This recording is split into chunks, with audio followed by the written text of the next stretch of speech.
Center. Okay, well, welcome once again to Marijuana Resolve, taped here at BC TV in downtown Brattleboro. We are here today, Daryl Pillsbury and myself, with our special guest, Tucker Corry. Tucker is, as many of you know, just by seeing his face from the stage, that he's a bandmate of Flabbergaster.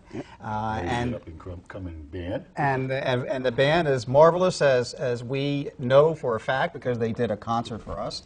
And it was a lively, well-attended evening, lots of young people. It was a very good experience. And, you know, you guys did great that night. It was really... so welcome, Tucker. And, thanks for having me, guys. We're here to talk to you. You know, our folks know that we have more like a conversational style. So what we want to talk about today is marijuana. Cool. Well, yeah. And we wanted a younger perspective. Usually it's me and Vida mostly, you know, talking about stuff and things like that. But we thought it'd be nice to have somebody young come in and tell us what your opinion is of it. Absolutely. And stuff like that. You know, we've chatted when you played at our benefit concert. Yep. And we chatted a little bit, and then we thought that you'd be a good person to have come on our program. And Tucker, you and me have talked just when we chat about how we feel the marijuana laws are just so messed up in this country. Yeah, and they're... stuff. So, you know, we thought it'd be nice to have somebody younger come on and give us their perspective on the whole thing. So Cool. Tell our audience your age. I'm 21 years old, and I was born and raised right here in Brattleboro, Vermont.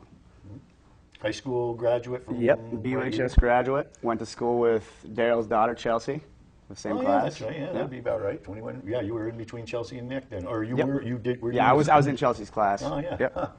Actually, I think she remembered. Actually, Tucker, we're going to get a little... No, that's off. good. You But can go. actually, Tucker, I can remember when she came home and talked about you and you playing, because before you got with Flabbergaster, you must have been doing something else with somebody. Yeah, with Monty. Yeah, okay, because I remember Chelsea talking about you now. Yep. That's right, yeah. Yep. Very good. And so you've been playing music then for a long time, huh? Yeah, probably about 8 years now or so. Yeah. And from the get-go was kind of starting to play in some bands with, like I said, with my friend Monty. We got together in about 8th grade, and he convinced me to buy a guitar. And first thing, I didn't even know how to play. He said, "Well, play something," and I was...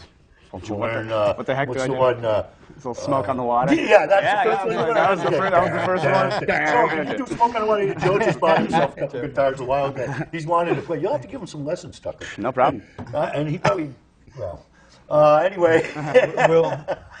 We'll get him a 6-string. So Yeah. No, and you know, the thing is you guys do a lot of your own music. Now, and I don't, if there's anything that you're uncomfortable with, Tucker, you know, because this is a live show, or it's a taped show, and it is going to go out throughout Vermont, so, you know. But is there ever times when you guys come up with one of them new songs that you might have been, you know... Inspired? Yeah, I mean, it's definitely not like, you don't, I mean, I'd recommend this for anyone, really, but you don't want to always be inspired. You don't always want to be...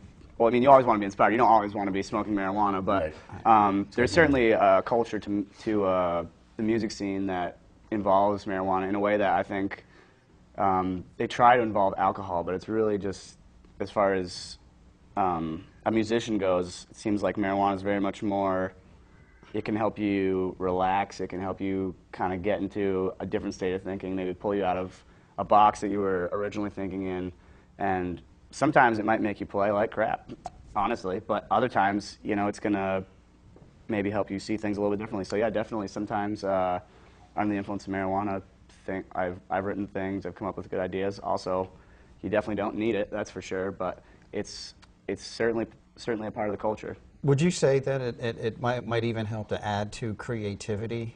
In a way, I'd say it can maybe bring out creativity that was already there that you were having trouble tapping, but I wouldn't say that. Well, not that you're dependent on creative so much as it kind of adds to the overall. Because see, the whole thing about really mostly any drug is what's inside of you is really what comes out anyway. Yes. And we know that with drugs like alcohol, sometimes some of the things that come out are, you know, brawls and wife beating and things like that.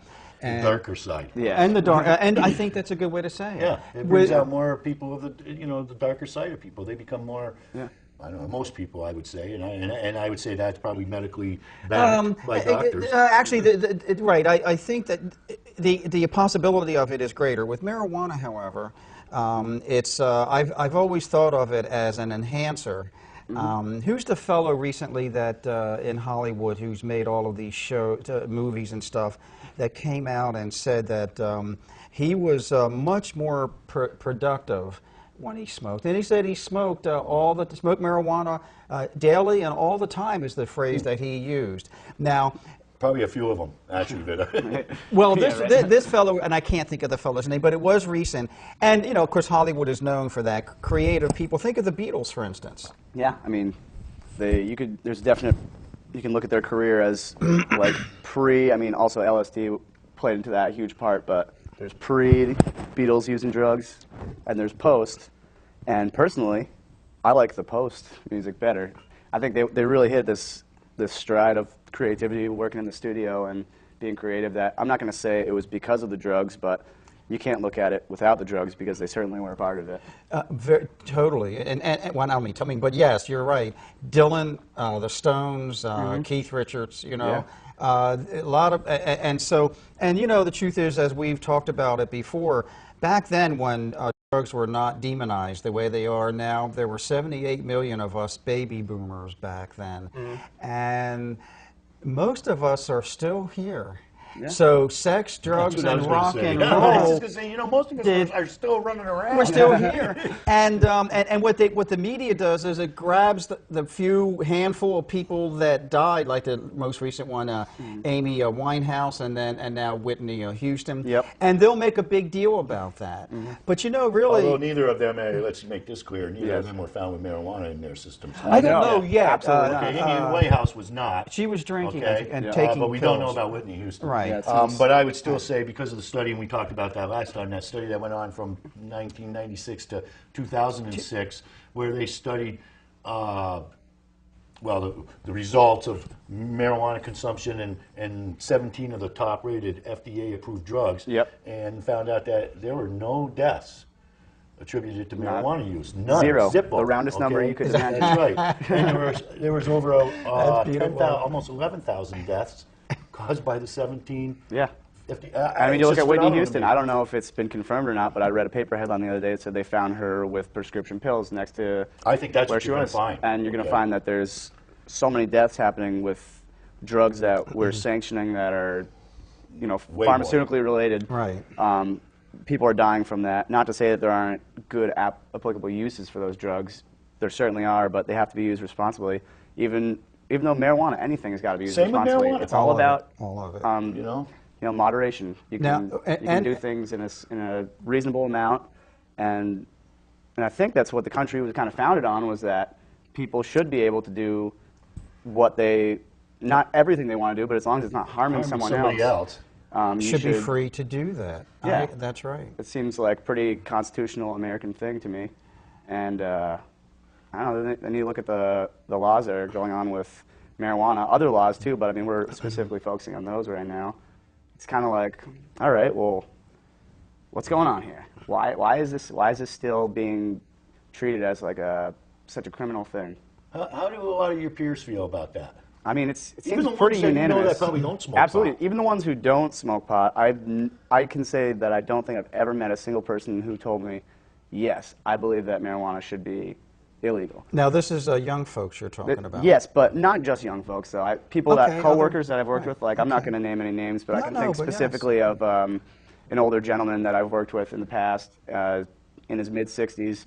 He's never once smoked marijuana in his life. He's straight to the books in every regard you can imagine, but when we talk about marijuana, he's seen the facts, he's read about it, he knows, he's got an outside perspective, and he just thinks it's absolutely silly that we're not either taxing it and making it something that the government could benefit from, either that or just leaving people alone to live their lives. You let us smoke cigarettes. I mean, come on. Which kills so many people. So many people. It's unbelievable to me. But go ahead, keep buying your cigarettes, folks. Yes. That's not a threat to the American. I mean, please do keep buying. We need your tax dollars real horribly. Big time with all of the increases. I mean, in that cigarettes. causes way more deaths than pot. Way more. And then, Actually, right. We'll have to get back to there is no pot deaths, but That's I mean, right. So, Yeah. but, Well, but, yeah, secondary, they can say, remember they had like 120 people that they said died with a secondary cause was No, that's part of marijuana, and I probably said That's that right. exactly That's wrong. right. All marijuana, if there's a death and there are drugs involved and marijuana is included, up. you can bet that there are other drugs involved, and it wasn't the marijuana that did it. And that's But kind still, of. they only came up with 170 of that. in 10 and- years. right, and That's right, absolutely which is- incredible. And I'll bet you most of them were DUIs or DWI, Yeah. drunk driving type of thing. Something, yes. I Now, just bet. there I'm was not a saying recent that. report that driving while, within several hours after Right. smoking Impairs your judgment. and cause an accident. But everybody knows I that. agree with that. Yeah. I mean, that's the issue. The same thing has to be true with drinking, obviously, Yeah. or if you're high on a pharmaceutical. When Exactly. You're, Yeah. I would They say even right say on some higher on pill bottles are drinking. going to say, "Don't operate heavy machinery" or and something. vehicles with And that's right. It's just you have to accept an inherent risk. with anything that And you some do. of them do anyway. So all along the line, you have a whole bunch of drugs that people use. I think most people probably tend to use more than one drug. You can coffee. I mean, I had to go downstairs and get a cup of coffee. I mean, and luckily, coffee, by the way, turned out to be a wonderful antioxidant. Type. Did you I know that, never coffee? acquired Yeah, the taste for coffee. was there a I'm not study coffee released on guy. that recently? That, Yes, there was. Yeah. That coffee, as addictive as it may be, has a huge amount of more so than our blueberries that we have here. And it's so the whole point about multiple drug use is really exactly that.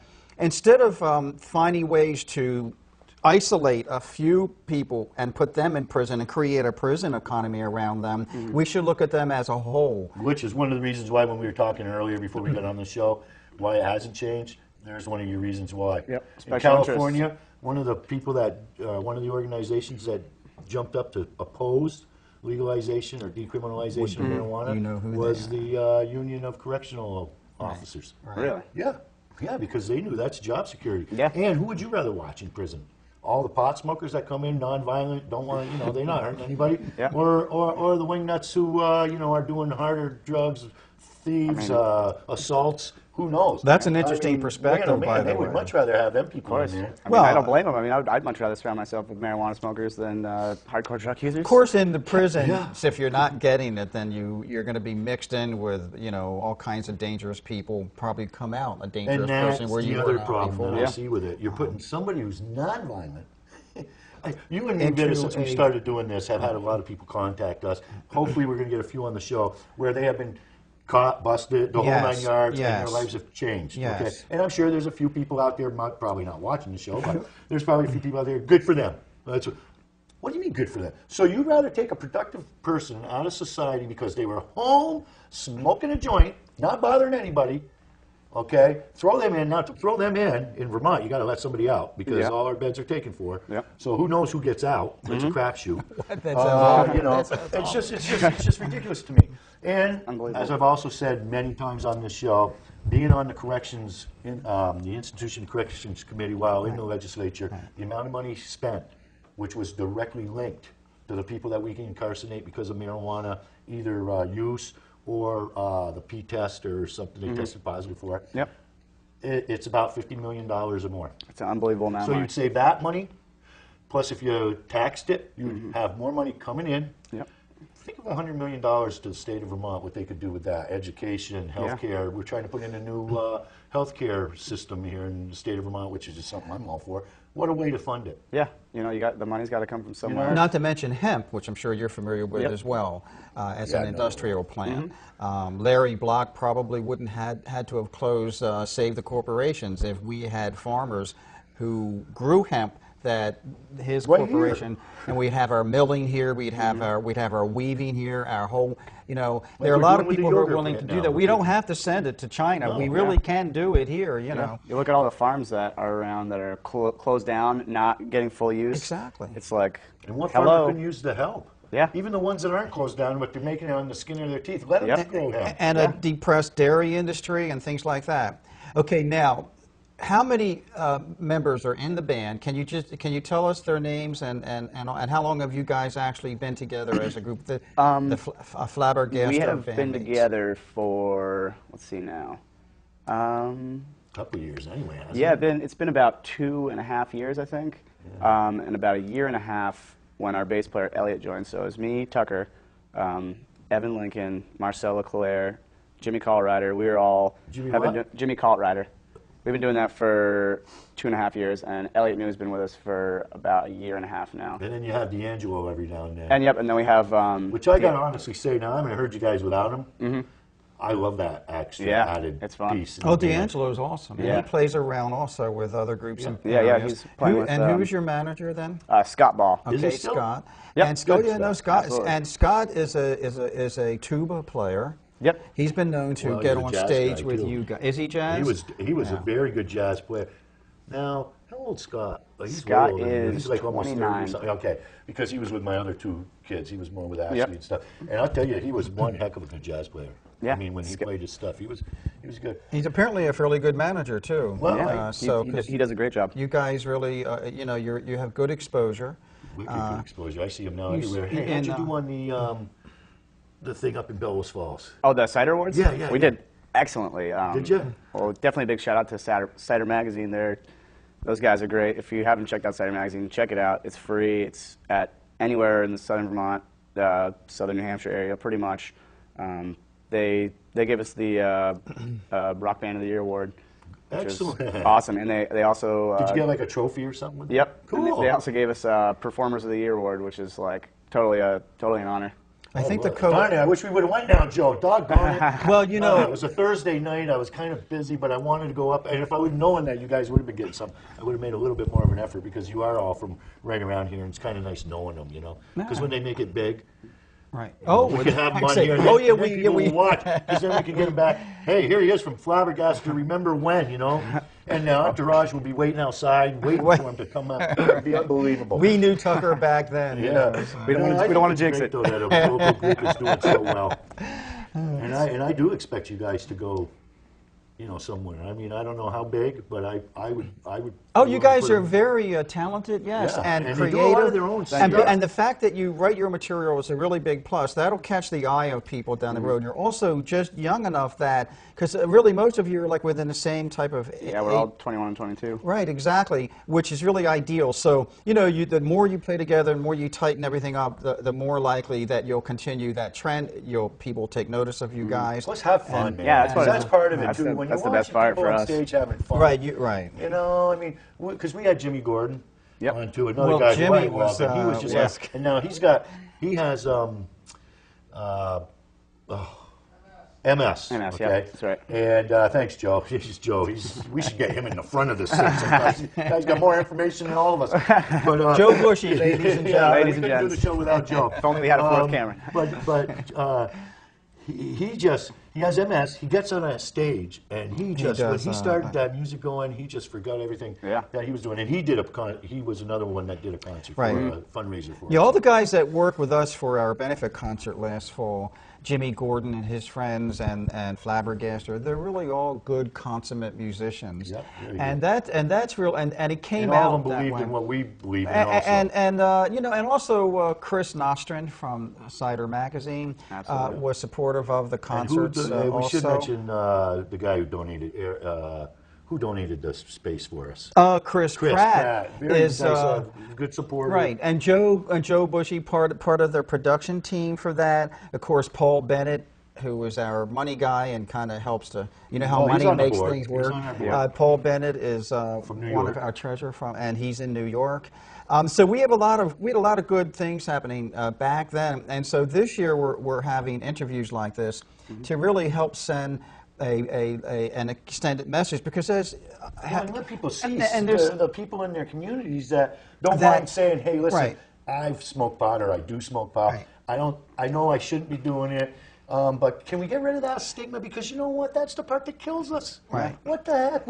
I don't want to do something I'm not supposed to do. I try to be a role model in the community and stuff, but it's absolutely ridiculous. I don't drink. I don't drink coffee. I don't do anything except every now and then I'd like to be able to relax. My relaxation comes from smoking marijuana. I don't bother a single damn person doing it. I do it in the comfort of my own home. And that's your right. And I believe that is my right. I don't need somebody telling me it's not. I don't hurt anybody. Right. And I don't go out driving afterward. I mean, the amount of people in our community that cause problems from drinking is phenomenal. And Every day of the year. a lot of people trying to get back and forth to work. This is a big problem we have, and I think Joe might be doing something on this one at some point. A big problem we have in this state right now is because we're a rural state and we got so many people who have lost their license through drinking, okay? They just drive, they don't care. Yeah. We get them, and they get picked up constantly, suspended license. I can't imagine being drunk and driving. Me either. I But couldn't saying that, I did it. do I mean, when Years I was ago, your age, right, but- okay, and I didn't smoke, I didn't do drugs. Right. I drunk. I was a drunk. I drank. Well, you did I drugs, drank. but you I drank. it was and drank. Yeah, it alcohol. was alcohol. Right, certainly. Okay, and I had problems. And to be quite honest with you, the people who say marijuana is a gateway drug, marijuana for me was the gate closing drug. It got me from all the other things that I were like really that affecting term. me. Okay, there was a lot of stuff affecting me. When I drank, I wasn't a good drunk. You know, I had a lot of anger in me, and I still carry a lot of that. I work on my problems all the time. But marijuana was the one thing that put me at peace with myself and with the people around me. And I couldn't believe that there's actually people out there that want to throw me in jail because I do that. And And at the same time that they wouldn't want to throw you in jail and that they would tax and sell alcohol that creates, not everyone is angry with alcohol, not everyone, you know, has a problem with it, but it just takes a simple chart, statistics, whatever, that just shows that alcohol is more harmful than marijuana in almost every single way, shape, and form. No one can argue that. Nope. If someone Even- wants to argue that, come talk to one of us three, and we can talk, and I will Yeah. argue that. I would argue that for a long time too, and bring a lot of statistics with you. I know you can do anything with them, but bring Well, a lot we'll because have- you're going to need to, because I can blow anything out of the water when it well, comes we're to going this. to hear more from the young community. You guys are indigenous based pretty much to Brattleboro. You're born and raised here. You know, you're a I'm a Burlington Vermonter. fellow, but you've been here really raising your family here. Let me jump back to the gate closing quality of marijuana. No, it's great. And the reason why I say that is because can I ask if you've heard of the Brattleboro Area Prevention Coalition? I've heard of, I'm not very familiar with. Okay. They have a campaign of prevention, and they target folks your age because they want to tell you that your brain is still growing until you're 27, and they want to set it up to help prevent you from using drugs, as they say. They have a whole marijuana campaign. They target marijuana specifically. And they try to be, would you call it spokes people for young people? I'm not sure. But I see you as a much more reliable spokesperson for people your age than I would a prevention and Who gets their money prohibitionist from group. doing this? They get And money from they get lots of from the money. drug and free. Yeah, Yes, you know, yes. yeah. And so would you? I'm not saying that you're going to speak for all young people, but you have your pulse. You know, you have your ear to the ground of young people. Do they really believe that prevention is the key to this? Would you say? I don't think so. I see nothing wrong with, you know, a coalition like that working on spreading the dangers of harder drugs. Certainly, I mean, but even at the same time, I think it's almost like common knowledge by the time you're in this age range that doing heroin is bad, doing cocaine is bad, doing like whatever, PCP, whatever other hard drugs are out there, it's not good for you, it's not good for anybody. I think everyone knows that. But I think it's pretty ambiguous to sit there and, you know, be able to tell someone, okay, you should not smoke marijuana because this, and that. Whereas they're probably not going to be saying, you shouldn't smoke cigarettes, you should not drink alcohol, you should not do this. It's kind of singling out a specific substance that I really think there is overwhelming evidence that it is not as bad as people are saying it is. And to think that we're spending money to try and convince people of that seems silly. I mean, you don't need to be a coalition trying to convince someone of that. We all live in this community. We all can talk to people, see with our own two eyes how things are affecting people.